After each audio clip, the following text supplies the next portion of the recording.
Good morning, maayong buntag kanatong tanan. Niyan sa punta sa atong live video karong buntaga.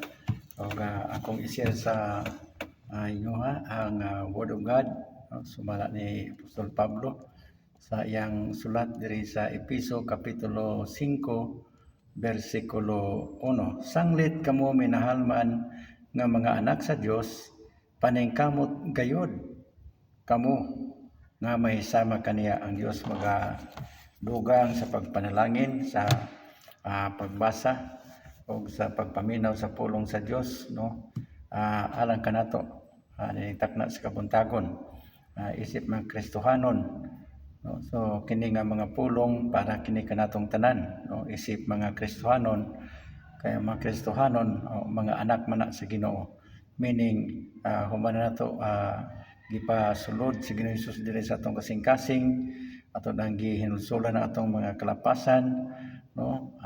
Yan isugod na ta sa pagsunod sa pulong sa Ginoo, sa pagampo, sa pagsimba, no, ug sa himo og mga disipulo, no, sa paghimo og mga pangulo, mga leader. So salamat sa Dios tungod kay kini nga mga pulong para gay kini kanatong tanan, no? Mamembro ka man, ma-leader ka man sa simbahan, pastor ka man, no, unsa man imong posisyon, no, diha sa Ginoo, way sa pa yan. Importante nga karong buntaga kini nga mga pulong para kini kanatong tanan. Okay? So balik ko na ko pagbasa. Sanglit kamo minahalman nga mga anak sa Dios, igsoon. Grabe gyud ang paghigugma sa Dios sa imong kinabuhi. Gimahal ka gyud pag-ayo sa Ginoo sa imong kinabuhi. Ngano man gihatag niya iyang bugtong anak, no, si Ginoong Hesukristo tungod lang gyud og alang kanimo. Yan anak ka precious, yan anak ka binilhon ng imong kinabuhi diha sa Ginoo. So salamat sa Dios, no, nga kita di lang kita ingon nga anak sa Dios, di lang kita ingon nga mga sinagop nga mga anak sa Dios, di lang kita mga ordinaryo lamang kundi special, no, tungod kay giingon sa diri sa iyang mga pulong, minahal nga mga, no, sanglit kamo minahal man nga mga anak sa Dios. So dili ni basta-basta, no, gihigugma ka sa Ginoo igsoon, no, kung unsa man imong mga kakulangon, kapakyasan sa imong pag-alagad sa Ginoo. Ang Word of God nagaingon, God loves you. No, ang Dios padayon nga nagahigugma sa imong kinabuhi. Nindot unta nga karong mga panahon na igsoon ayaw na og palayo sa Ginoo. Di ba? Ayaw nang palayo sa Ginoo, paduol kanunay sa Ginoo, no? Adto sa pagampo, adto sa pagpaminaw sa mga pulong sa Dios, adto sa imong simbahan aron sa pagsimba diha sa Ginoo. Kay gimahal ka sa Ginoo, no? Grabe ang ang pulong sa Ginoo diri, no? Minahal. Praise the Lord. Salamat sa Ginoo nga ikaw ako kitang tanan mga minahal nga mga anak sa Ginoo. So kaduha na gyud siya nga paningkamot gayod, no? So isa paningkamot gayod nga may sama kaniya. So sunod nga mensahe diri nagaingon nga maningkamot, no?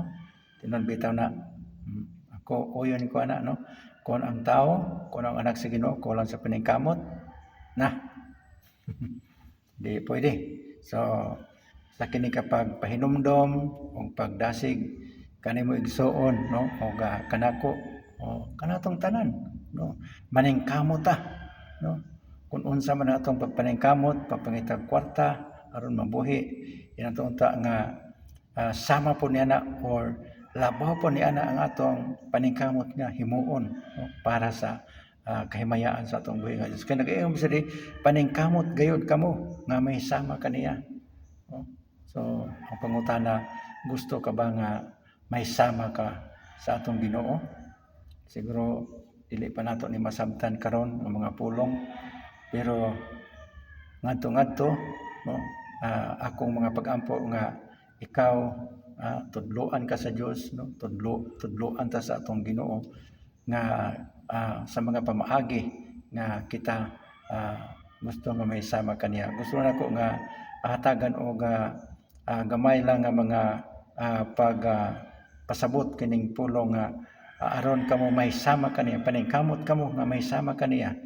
No, unsa may atong pwede nga mabuhat sama sa Ginoo, sama anang pagwali sa pulong sa Ginoo, di ba? No, si Ginoo Jesus mo na iyang gianhin sa kalibutan, nagwali siya sa pulong sa Ginoo. Kaduha, nagaampo siya sa mga masakiton, no? Ya, ikatulo, no, himo siya og mga disipulo, nag-train siya og mga leader, no? So amo ni siya ato ang paningkamutan. Paningkamutan nato ni, no, nga kita magpa-train, no? So ang problema lang kung ikaw diha karon sa imong simbahan, wala ka nagpa-train sa imong pastor, no? Wala ka nagpa-train sa imong leader. Inatunta nga muundang na ta ana, no? Nga naman tungod kay unsa man nimo pag-train sa uban kung ikaw dili ka magpa-train, no? So unsa man nimo pagkahisama sa Ginoo kung ikaw dili ka ilalom sa pagbulutan sa Ginoo. So mala siya mga pulong. So paningkamutan nato, no? Maningkamuta nga diin na matrain ta, magpa-train kita aron nga kita sa maka-train sa uban. Okay, mo kana siya ang gibuhat sa Ginoo samtang ni apa siya dinhi sa kalibutan. No, gayon siya nga go and make disciples. Tanawa na, no?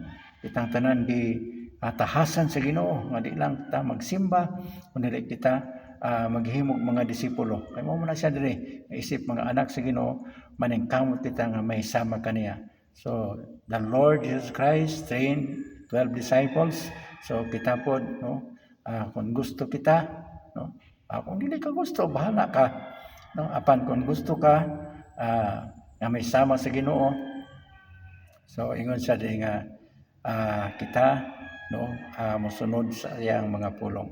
So hinaut-unta nga pinaagi niini nga mga pulong karong buntaga, kining imong ubos nga ulipon higala, no, naka paambit kanimo og mga pipila ka mga pagdasig o mga pag-auhag, no, isip nga kitang tanan mga anak sa Ginoo, mga pinangga nga mga anak sa Ginoo, no, kita maningkamot sa atong pagpadayon sa pag-alagad sa Ginoo, pagsimba diha sa Ginoo, nga kita maong may sama ngadto sa atong buhay nga Dios.